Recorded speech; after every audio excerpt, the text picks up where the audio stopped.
Capítulo 10. El poder del trabajo en equipo. La fuerza impulsora.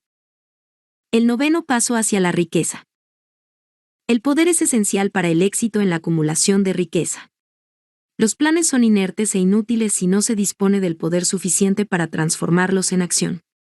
Este capítulo describirá el método mediante el que un individuo puede obtener y aplicar poder. Es posible definir el poder como conocimiento organizado e inteligentemente dirigido. El poder, tal y como se utiliza el término aquí, se refiere al esfuerzo organizado, suficiente para permitir a un individuo transformar el deseo en su equivalente monetario. El esfuerzo organizado se produce a través de la coordinación del esfuerzo de dos o más personas, que trabajan para alcanzar un fin determinado, en un espíritu de armonía. El poder es necesario para lograr la acumulación de dinero. Y también para conservar el dinero una vez ha sido adquirido. Averigüemos cómo se puede adquirir el poder. Si el poder es conocimiento organizado, examinemos las fuentes del conocimiento. A. Inteligencia infinita. Podemos ponernos en contacto con esta fuente del conocimiento a través del procedimiento descrito en otro capítulo, con la ayuda de la imaginación creativa. B. Experiencia acumulada. La experiencia acumulada del hombre, o esa parte de la misma que ha sido organizada y registrada, podemos encontrarla en cualquier biblioteca pública bien equipada. Una parte importante de esta experiencia acumulada se enseña en las escuelas y universidades públicas, donde ha sido clasificada y organizada. C. Experimentación e investigación. En el campo de la ciencia, así como casi en cualquier otro ámbito de la vida, los hombres se dedican diariamente a reunir, clasificar y organizar hechos nuevos. Esta es la fuente a la que debemos volver nuestra atención cuando el conocimiento no esté disponible a través de la experiencia acumulada. Aquí también hay que utilizar con frecuencia la imaginación creativa.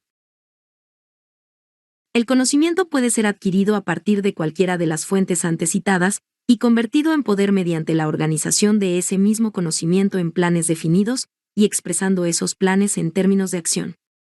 El examen de estas tres grandes fuentes de conocimiento pone ya de manifiesto la dificultad con la que se encontrará todo individuo que dependa exclusivamente de sus únicos esfuerzos a la hora de reunir el conocimiento y expresarlo a través de planes definidos en términos de acción. Si sus planes son amplios, y si contemplan amplias proporciones, debe inducir, en general, a otros a cooperar con él, antes de poder inyectar el necesario elemento de poder en ellos. Gane poder por medio de un equipo de trabajo. El equipo de trabajo puede ser definido como coordinación de conocimiento y esfuerzo, en un espíritu de armonía, entre dos o más personas, para el logro de un propósito definido. Ningún individuo tendrá un gran poder sin tener el equipo de trabajo a su disposición. En un capítulo anterior ya se han dado instrucciones para la creación de planes para el propósito de transformar el deseo en su equivalente monetario.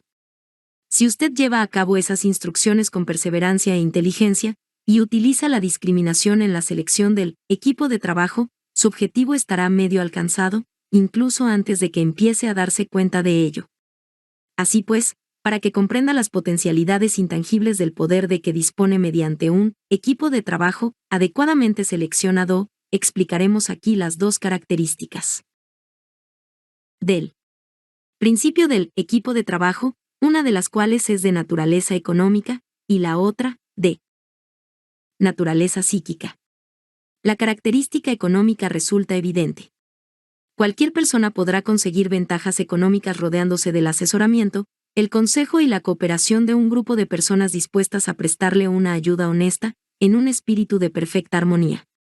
Esta forma de alianza cooperativa ha sido el fundamento de casi todas las grandes fortunas.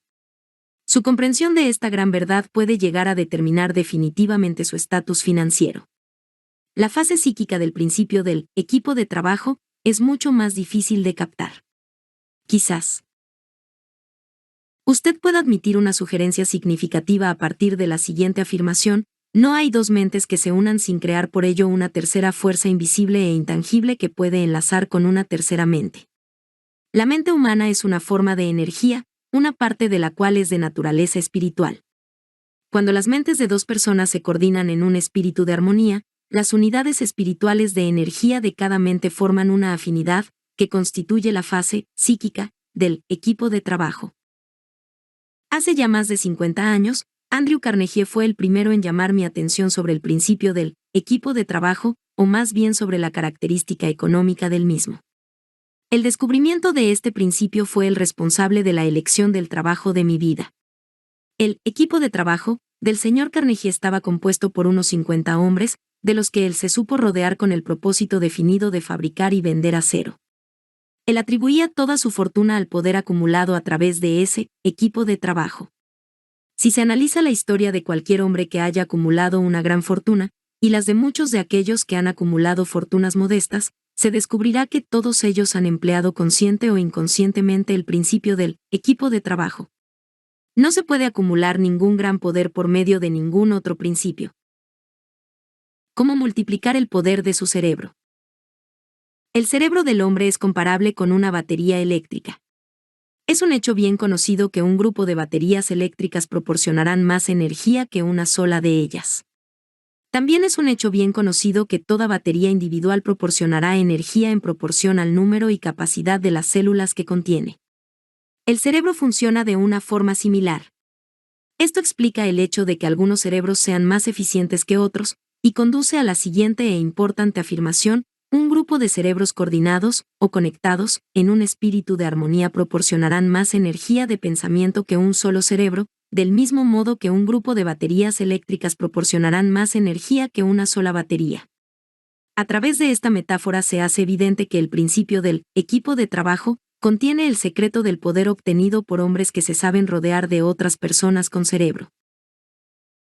De ello se desprende otra afirmación que nos conducirá a una comprensión más exacta de la fase psíquica del principio del equipo de trabajo. Cuando un grupo de cerebros individuales se coordina y funciona en armonía, la energía generada incrementada por esa alianza se transforma en algo que está a disposición de cada uno de los cerebros individuales que forman parte del grupo. Es un hecho bien conocido que Henry Ford empezó su carrera empresarial con el obstáculo de la pobreza, la falta de erudición y la ignorancia. También es un hecho bien conocido que en el inconcebible corto término de 10 años, el señor Ford logró superar esos 3 obstáculos, y que 25 años más tarde se había convertido en uno de los hombres más ricos de Estados Unidos. Si relacionamos con este hecho el conocimiento adicional de que los progresos más rápidos del señor Ford se hicieron patentes a partir del momento en que se convirtió en amigo personal de Thomas Edison, empezaremos a comprender cuál puede ser la influencia de una mente sobre la otra. Avancemos un paso más, y consideremos el hecho de que los logros más extraordinarios del señor Ford empezaron a producirse tras haber conocido a Harvey Firestone, John Burroughs y Luther Burbank, cada uno de los cuales era un hombre de gran capacidad cerebral, y habremos encontrado nuevas pruebas de que el poder se puede producir mediante la amistosa alianza de las mentes. Los hombres participan de la naturaleza y los hábitos y el poder de pensamiento de aquellos con quienes se asocian en un espíritu de simpatía y armonía. A través de su asociación con Edison, Burbank, Burroughs y Firestone, el señor Ford añadió al poder de su propio cerebro la suma y la sustancia de la inteligencia, la experiencia, el conocimiento y las fuerzas espirituales de esos 4 hombres. Es más, se apropió y utilizó el principio del equipo de trabajo a través de los métodos de procedimiento descritos en este libro. Y ese mismo principio también está disponible para usted. Ya hemos mencionado antes al Mahatma Gandhi. Estudiemos ahora el método por el que obtuvo su enorme poder. Eso es algo que es posible explicar con pocas palabras. Obtuvo poder al haber sabido inducir a más de 200 millones de personas para que se coordinaran, física y mentalmente, en un espíritu de armonía para alcanzar un propósito definido. En resumen, Gandhi logró un verdadero milagro, pues eso es lo que sucede cuando se consigue que 200 millones de personas se vean inducidas, no forzadas, a cooperar en un espíritu de armonía. Si usted duda de que eso sea un milagro, intente inducir a 2 personas, sean las que fueren, a que cooperen en un espíritu de armonía durante cualquier periodo de tiempo prolongado. Toda persona que dirige una empresa sabe muy bien lo difícil que resulta que los empleados trabajen juntos en un espíritu parecido, aunque solo sea remotamente, a la armonía. La lista de las fuentes principales de las que se puede obtener poder está encabezada, como ya hemos visto, por la inteligencia infinita. Cuando 2 o más personas se coordinan en un espíritu de armonía, y trabajan juntas para alcanzar un objetivo definido, se sitúan a sí mismas, por medio de esa alianza, en posición de absorber poder directamente de la gran reserva universal de la inteligencia infinita. Se trata de la mayor fuente de poder que existe. Es la fuente hacia la que el genio y todos los grandes líderes se vuelve, tanto si ellos son conscientes de ese hecho, como si no. Las otras dos grandes fuentes de las que es posible obtener el conocimiento, necesario para la acumulación de poder, no son ni más ni menos fiables que los 5 sentidos del hombre. Y todos sabemos que los sentidos no siempre son fiables. En capítulos posteriores se describirán adecuadamente los métodos mediante los que se puede contactar con mayor facilidad con la inteligencia infinita. Este no es ningún curso de religión.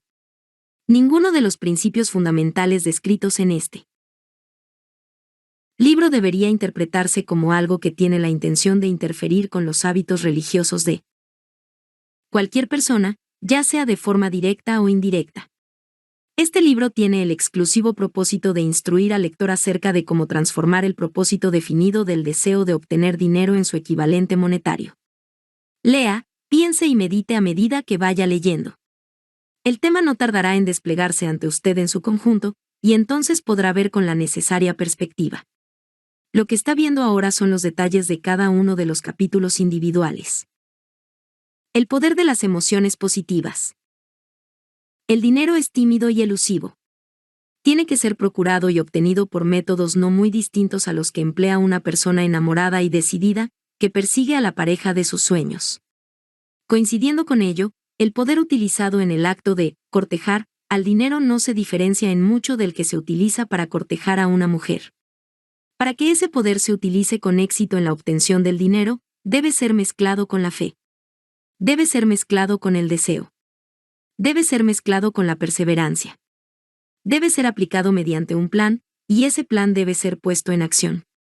Cuando el dinero aparece en grandes cantidades, fluye hacia aquel que lo acumula con la misma facilidad con que el agua fluye hacia abajo.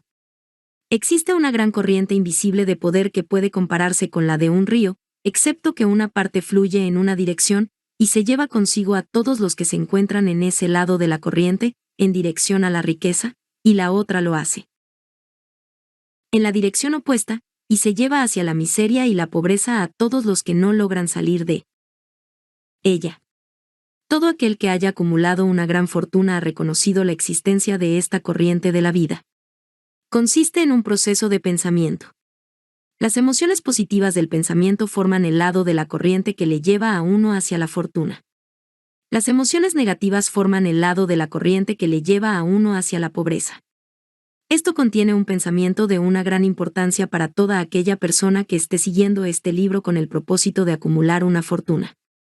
Si se encuentra usted en el lado de la corriente de poder que conduce a la pobreza, esto puede servirle como una especie de remo, mediante el cual impulsarse a sí mismo hacia el otro lado de la corriente.